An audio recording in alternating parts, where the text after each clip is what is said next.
So we're just jumping in. How you want to just jump into it? Well, I honestly was going to see if you were going to make a pastor, my pastor joke or something after that. There was first something question. that I was like, I wanted to bring up and I couldn't remember what it was. Oh, my Hulk Hogan joke. Let's not.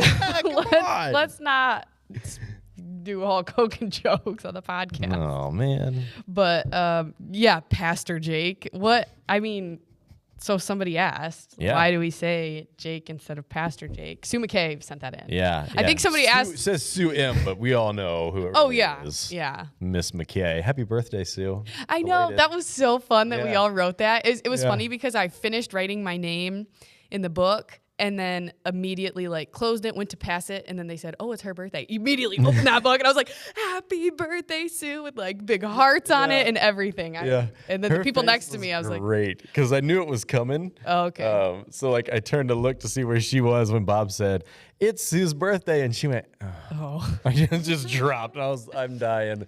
I'm dying. Her daughter Heather Lynn's next to her, chuckling. She the was whole time. loving it, She was yeah. loving it. It was great. That We was love funny. Sue. Sue's the best. Dude, honestly, if I actually had a question about this, I would ask Sue. I would ask Sue, hey, what should I call this dude? Yeah. Should I be calling him Pastor Yeah. Jake or not? Yeah, right. Honestly, Bishop. listen, Reverend. I said when I ask this question, he's gonna go, "I'll take your Royal Highness or Yeah, Your Majesty, Your Honor, all of those. Your Honor." Depends on who's saying it. Sylvia, I would appreciate those from you. The rest of the population, they can just stick with Jake. Jake. Yeah, most of the time, the one's funny. I probably get now. I get Pastor Jake plenty now, actually. My little girl calls you Pastor Jake. Yeah. I get a lot of Jakes though, which is great. It's my name. I love it. I don't go up to, everybody and be like, Dr. John, how are you doing over here? Yep. That's Plumber Joe. It's like a and older I get it. thing. It's a respect thing. So when people do it, doesn't bother me at all. It's fine, whatever. It does throw me a little bit because I'm still not fully used to that. Even been in ministry for over a decade. So but people still, don't say it that they don't respect you then. Yeah, I don't even think about it twice. It's whatever, it's cool. Yeah. But whatever people are comfortable with, doesn't bother me at all. We had what was the jokes as we're doing this transition? I think it was one of you. I think you were a part of it. That it was either going to be shirts that said Howard for Reverend or not my pastor. Not my president. You got to pick which one you wanted. Oh gosh, they were just so easy. It was just, Yeah, I'm glad that phase is over. All the love I was feeling then. Hey, you like the attention. Don't pretend like you don't. The attention. Well, do you want to give a recap from the message? Yeah, so we are getting towards the end of our David series, and I think this has been a lot of fun this summer. I've really enjoyed this, heard some good stuff from people, and David's just a really, really fun story to chat through. But this is David and Absalom. Most of the time when we think of David, we think of young David, right? Yeah. Even when we think of David and Bathsheba, we think of young David. The reality is he's probably a little older at that point in time. But when this kicks in this story, David and Absalom, David is older. We know he's older. He's much more seasoned. He's been king for probably decades at this point in time. But he has this issue that pops up, family issue that goes on where the oldest son, Amnon, sexually assaults his half-sister Tamar, and David doesn't do anything about it. And I think there's lots of reasons, none of which are good, that David doesn't do anything. I think there's political reasons. Amnon is the oldest son. He would be next in line to be king. Right? So there's the public shaming, scolding of the king to be. Does that undercut him, in his authority, all that kind of stuff, public opinion, those kinds of things that are there. There's also the dad stuff. He loves his kid. Yeah. And so, how do I handle this inner strife? And I think a lot of parents struggle with that when there's issues inside the home between their kids. I don't want to pick favorites. I don't know what to do. This is really difficult kind of thing. David's in a unique position because he's king. He's not just dad. He's king. He has a lot that's played there, and everything he does affects lots of people. Anyway, so David does nothing. Absalom basically plots for 2 or 3 years and winds up killing Amnon as vengeance, and as a result, he goes in exile for a few years.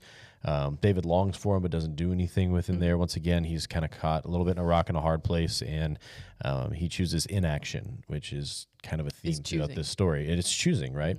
By not choosing, he was choosing. Eventually, Absalom throws this crazy fit of burning a field and gets the king's attention. They bring him back together, and they are cordially, quote unquote, officially mend their relationship, but there's no real healing that takes place. So he's allowed back into the city. He's a part of it, but he doesn't see the king. When he does see the king, they've cordially mended this relationship. But there's no real love that's happening there. Eventually, Absalom kind of starts to create this rebellion and captures the hearts of the people, and then anoints himself king and moves on to Jerusalem to overthrow his dad. David leaves Jerusalem because he doesn't want the battle to happen there. Eventually the battle does happen, and Absalom is killed as a result of it. And it's just this tragic story throughout this whole thing when you look at the father-son relationship. And there's tons of aspects to look at this story from, like leadership aspects, political aspects, so much there. But the father-son one is like the one that's right in your face throughout the whole thing. And that's just kind of heartbreaking to see that, because they never took the time to have the hard conversation, you know, with truth and courage. They basically spent so much wasted time, and it's a tragic ending when it just didn't have to be, because they didn't do the hard thing. Yeah. I don't know if you know the answer to this. It just popped in my head as you were talking. So like when the brother assaulted the half sister, did people hear about that? Or like not yet? Like, is that something that's just in the family? Yeah. Or like, I mean, word's going to spread. Yeah. Right? So she runs to Absalom basically, and Absalom is like, has this real tender moment with his sister where he cares for her, protects her, brings her in, does all this stuff. It's probably like the best moment that we see of Absalom in the entire story. And I would imagine word has now gotten out because David knows. Right. Yep. So I don't know if it necessarily got out. Because I know, like with like servants and stuff, you know, like because people are in the room, palace like gossip stuff. You know what I mean? So like, there's at least rumors, if not, you know, full bore understanding of what's happening here. Yeah. So I would imagine it was probably one of the worst kept palace secrets. Right. Yeah. One of the first questions, Absalom was defending his sister and stood up when his father did nothing. So this person's basically just asking, like, who else would protect his sister other than family? And your dad didn't do anything, so he kind of felt like that. So who is supposed to protect those who are really harmed? Good? This is such a good question, right? So let's take it in this story first before we try and break it into our context here. Absalom, in a lot of ways, even the way that the text is written there is a little bit of a tone or a little bit of a hint to the idea that like Absalom is good for this. There is some justice that's taken place here. But as the story goes on, you recognize like, no, this is a turning point for him and the choices that not just what happened to his sister, but the choices that he made as well that begins to just degrade this relationship. He actually didn't make things better. He made things worse. You know, what seemed good at first turned out to be really bad in the long term. And so the question that they said in there, like, hey, it's family, he's protecting family. Right. So true. And I think that's a healthy, good thing to protect family, to protect the vulnerable, to protect the abused. Like we see that again and again in scripture, like all three of those principles. The question isn't like, should Absalom have stepped up and done something? It's what he chose to do. Okay, like this wasn't even like vengeful rage in this moment or like revenge coming out. Because he plotted it for like 2-3 years. And even to the point where he hosted a dinner party so that the guards are like, all the guards are down, everything that's there. He's on his own turf at his own house and then kills his brother. This is premeditated murder for something that happened 3 years before here. So there's time for forgiveness, grace, reconciliation, repentance, all of those kinds of things if you do things the proper way. So could Absalom have gone to Amnon and said, do you understand the amount of destruction you've caused here? Yeah. Could he have sat down and been the guy that says, you know what, I'm going to bring David, my dad, and my brother in here, and we're just going to have a family meeting. We're not going to make this a big public thing because I know that that's like, you know, we're the royal family, political scandal, all this other stuff. So let's just do it in this room. And let's make this right. And let's figure out how to bring justice in this moment. Could he have been a mediator instead of a murderer? Would that have been a better way to handle this? Probably, right? Yeah. Like there's so many ways it could be there. I also think for Absalom too, when Amnon is killed, he's now murdered. Who's next in line to be king by birth order? Absalom. Mm-hmm. So while I do think what happened with, his sister is the major player there, I think there's a tinge of politicalness that goes in this moment, right? Yeah. And he knows that. And there's a lot of posturing that takes place from that moment, like at the beginning of this Absalom story. And keep in mind, like, he's loved by the people. He knows all of these things. Like, he knows he has opportunity. He's heard this. He's puffed himself up. Like, he's not this hero because he murdered his stepbrother in this, and he was wrong. Amnon's completely wrong in this, and he didn't wait on God's justice to occur in that moment. I was going to say, that's what, like, when we see David a lot of times, he, like, even after messing up, he's still coming back to God and praying and asking God, or like, made him a man after God's own heart. Yeah. And so that's another thing too, is with Absalom, like, what were you praying? Like, were you trying to do anything? Well, like David and Saul, think back to that. Mm-hmm. David could have killed Saul twice in basically self-defense, because Saul is trying to murder him. He's hunting him down to kill him. So he would have been, like, what in our eyes, would have been in the right. He would have been in the right. There's a piece of, but even David said in that moment, no. Number one, this is the Lord's anointed. Mm-hmm. And so I can't do that. And number two, God gets to be in control of the situation. Yeah. I don't even want a hint of what could be wrong in this situation. And so I'm going to back out of it, and we're going to let God do it. He even felt remorse when he, like, cut the piece of cloth off for Saul. Like, how dare I? And there's symbolism that goes behind that as well, right? But, and you just don't see that with Absalom at all. There's not any hint of remorse. There's not any hints of ownership for anything about what he did. You know what I mean? Yeah. And, oh gosh, don't make fun of me. The story, is it Joseph's brothers who their sister gets raped, right? Dana? Dina, it is, oh man. Because. Yeah. Is it? Why do I want to? Well, so like it might be Joseph. I'm trying to remember now. I know, like, I forget what brothers it was, but like she is a sister that gets raped, and then they go out and basically do their own thing. And it's funny because when I was reading the Bible by myself, right, in my human, like, just thoughts and everything. Okay. Yeah. And so, in my, like, human eyes and whatever, I'm just like, heck yeah, go get those guys. They hurt your sister. Like, that's right. And then, like, later on, it's like, oh no, you shouldn't, like, God's like, why'd you do that? Like, you like, don't do that. Right. And I was like, oh, right. Like, so it's just funny because this is another instance where we're like, yeah, like, go, take care of business. But it's like, it's also very Hollywood, right? It is. And to think that there's got to be more layers and complexities to these things. Yeah. And ultimately it's how we respond to evil in the world. Mm-hmm. Do we trust that evil doesn't prevail? Do we trust that God is still in control? Yeah. Yes, this world may be broken, and there may be parts that we look at it and we go, man, that's really hard, and it doesn't feel like there was any happy ending to this moment. It feels like there was just sadness. Yeah, all the way. And there's a lot of that in this story, right? Yep. But when it feels like, no, how come that person did horrible things and then they got to live the rest of their life? They didn't go to jail. They didn't whatever. Yeah. Like, they escaped all these things. Like, that's not right. These billionaires abusing people over here, or these, I don't know, murderer that gets away with it, or it never was found, and this or that. Do we trust that God is still in control? Oh yeah, we're control freaks. Right. We want our story. We want it to be done our way, and yet God is still in control. Be sure your sins will find you out. The wages of sin is death. Like, there will be consequences in this life or the next for those individuals, and that is just and heartbreaking at the same time. And that's what God feels about it, right? Yep. Because he's this perfect balance of justice and mercy. Yeah.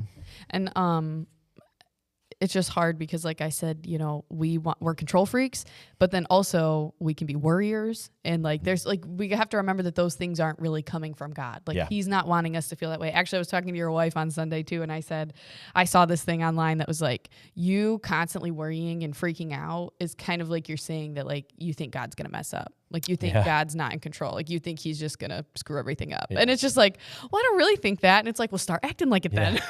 Start being a little bit more chill. I say to my girls all the time, because when something is like really bothering them and they're worried about something and they're starting to like get freaked out or emotional spiraling, about it. So that, and we just tell them all the time, we're like, do mommy and daddy look concerned? Like, are mommy and daddy bothered? If mommy and daddy aren't bothered, you certainly don't need to be, because we know this. We either know something that can be handled, or we know we can handle it, and we know you're going to be okay. Yeah. And eventually they'll believe that. get on board Right, with it, right? right. Sometimes it relaxes them, and Takes some. sometimes they're still like, no way, which is exactly our response too, right? Yeah. Yeah. Well, okay. Another question here. Do you think Absalom trying to become king was personal or political? Yeah, both. It's both through and through. Yeah, I think there's a personal thing because he's got this broken relationship with David. Oh, yeah. From not acting to not accepting him back to like all this resentment and things that Starting are a field on fire. Bad attention is still attention. Man, right? Acting out, like, and talk about acting out, like that's Yeah. crazy.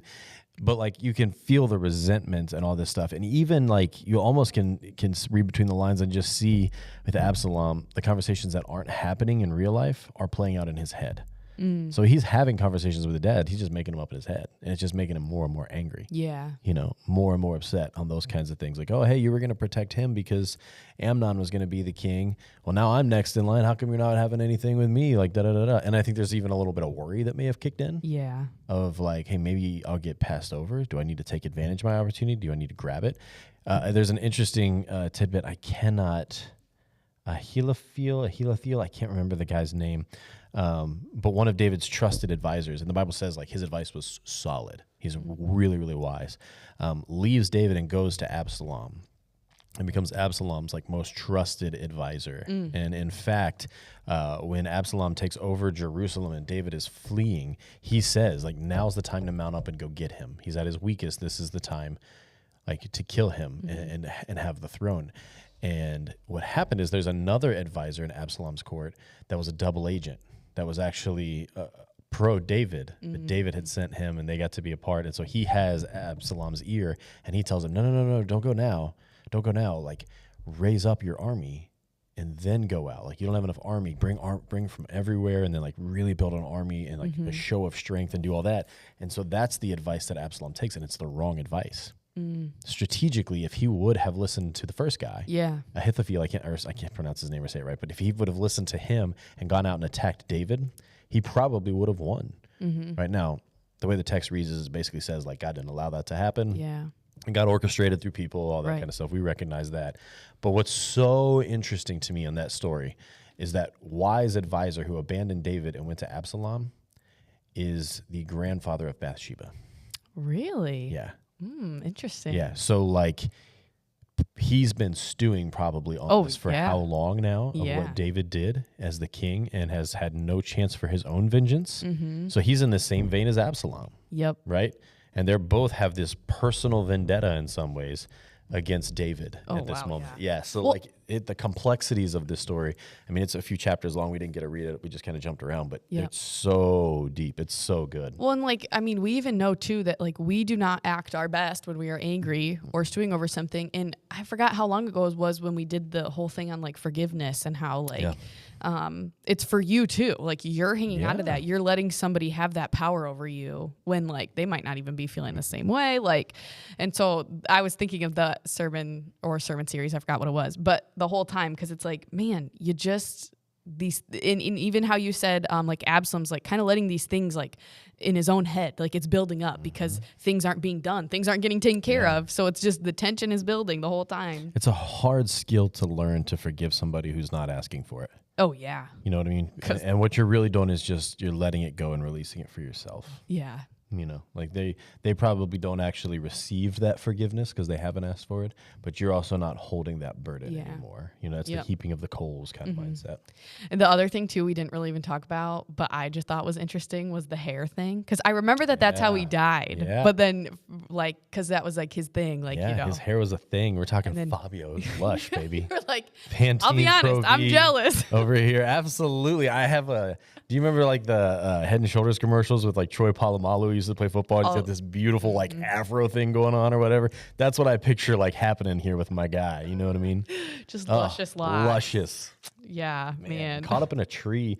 I was talking with Larry yesterday, and we were talking about that idea of him getting stuck in the tree and then getting run through, and like how it was Joab, the guy whose field got set on fire, that actually did it because it basically says he knew David wouldn't do it. He knew David as a dad couldn't do it. Yeah. So he took matters into his own hand. And Larry, without missing a cue yesterday, said, yep, And that was when Absalom finally got the point. Oh, I was like, Larry. man, Larry, I could have used that. That would have been good. Where have you it been? Was really good, man. Oh gosh, it's so crazy because like all these connections, like you said, we get to talk about it now, but we don't always get to talk about these like on a Sunday. Right. And even like when they make shows and movies about David or any, you can't get it all in there, and it's like the it's books sad. are always better. The books are always. Oh my gosh, the books are always. Yeah. But this is an incredible story. Like, if you haven't read this before, like, I'd encourage you this week. It's like 3 or 4 chapters long, David and Absalom, but there's so much nuance, and the narrative is written so well. I think Just the whole slow story of down and David read goes it. by fast, and it's like, It does. like if you're just reading it and you're not really like diving deeper into it at all, like it just you can miss a lot of stuff. You really can. And what's interesting, I think, so many times, what we miss out when we read the Bible is the Bible doesn't cover day to day. Right. It takes the big stories on purpose to tell us something. There's other things that are happening, right? Yeah. David's relationship with his other kids, like we don't have a ton in there and all that other stuff, but there's so much and it moves so fast through that we have to, like, to me, it's almost like read slow. Don't read to get through, read to process in your brain and going, okay, if I were a king who's over 50 years old, that's ruled for 30 years, and I'm in this mindset, like, what would I feel? There's probably some pieces of me that, like, I'm kind of used to this lifestyle. I'm kind of used to this. All right, if this was my kid, if I had held Amnon, my first child, who I had on the run and all these memories and, like, all that other stuff, and it hurts my daughter, and I love my daughter and I love my son so much, and I still see them as these innocent little children, even when they've done this horrible thing. How would I handle that situation? You know, like, so to me, reading through the text slowly and allowing yourself to sit in there, man, that makes a difference. Well, and That especially matters a too little with bit. like time frames, because sometimes you're reading and then it's like, oh, and then it jumps to this, but it's like, imagine how Like one long. verse, it can jump 30 years. And Yeah. imagine how long, like in that time frame of like sitting with the uncomfortable and like what would be going on, Yeah. what kind of conversations would be happening. It tells us in here, like, you know, hey, he was exiled for 3 years and then he came back, but he didn't get to see the king for 2. Like, that's a 5-year span in just a few verses. Right. So I think of all that's bred up Yep. in there. And if you're Absalom, like, there's probably moments where you saw David, but you couldn't see David. You know, he's come through the town. You saw him doing whatever it was. You hear his name left and right, all those kinds of stuff. Like, Or if you're that's gonna David, maybe fester. you're looking, but like you don't always get to see him and like you There's a don't know missing what to piece. do. Yeah. There's just like all these like, that's one thing I do like about when they make movies or something. Maybe I'm just a visual learner, but it's like it helps me realize that like they're people. And Yes, so like these are really people. that's why you can put your own feelings on it sometimes where Yeah. it's like, well, because they're people Yeah. and we can relate to people. 'cause One we're thing, people. one thing I want to say that I think is just interesting, a little tidbit to this story, is you're thinking like the greater picture here. Joab is with David so much in this story, and Joab is kind of the guy who gets his hands dirty several times. That it's like Joab takes matters into his own hands. Killing Absalom is a great Yeah. example of that. A guy dangling by a tree, completely defenseless. Yeah. David won't do it. The other soldiers are like, I'm not messing with it.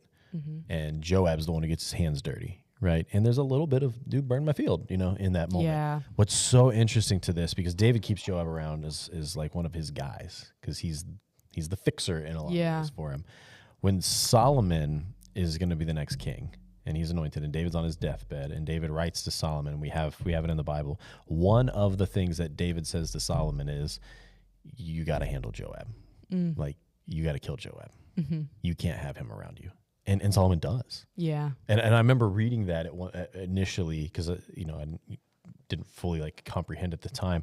And I remember reading that and going, I cannot believe like David is endorsing murder from Solomon to like get into this. And now looking back on all these other stuff, you see at least the politics that are played. I'm not endorsing and saying it's the right thing, Right. but you see the politics that are at play. And you also recognize that it was a culture when new kings would come around, a lot of people lost their life because anybody who could be a threat to the throne was you're just done. eliminated right away, kind of thing. Yeah. See, it's just so cool. It's that the book's better than the movies. Yeah. Well, gosh, thanks, Jake, and thanks everybody for watching. Yeah. Is there any cool things you wanted to mention? We talk about it a lot on Sundays, but Oxroast Parade is coming up. That's just such a cool opportunity to love our community. Yeah. Last year, having those little popsicle holders and like seeing these kids and these moms' faces that were like, oh my goodness, yes, my kid will stop screaming at me about cold popsicles, right? Yeah. Like that was fun. But even beyond that, like getting the float ready, being with people to be able to do that, that was a blast. Fall Fun Fest is right around the corner. Like, man, that's going to be so cool. We've had some really cool plans and some extra things that are coming into play with that. That's going to be great. And then really just getting plugged in, I think, too, and just serving on a Sunday, whether it's in children's ministry, loving on little kids, holding babies in the nursery, leading a group of first graders in Kids World, helping preteens understand stuff in Merge or students as they get into high school and junior high and that part of it. But even all their stuff, we have our coffee, our life safety team, there's people lots running of the tech, all sorts of things, people ushering and helping people find seats and just being that smiling face to come in. Like all of that really matters. And it makes us who we are. And we all have these skills and abilities and stuff built in to contribute to the body of the church and outside the church as well. And we have all those opportunities that, man, I just encourage, if you haven't thought about that, like, well, that's the beauty of two services too. I used to go to a church that was so small where like if I was working in the nursery, I missed church. Like I didn't get to go to church. So now serve one. I remember growing up, I had one, that like we always went to it was when you had traditional and contemporary services a lot more, and some churches still do that. And it was always like, well, we're not going to the traditional service. It just wouldn't happen. I'll make 14-year-old Jake wasn't doing that, right?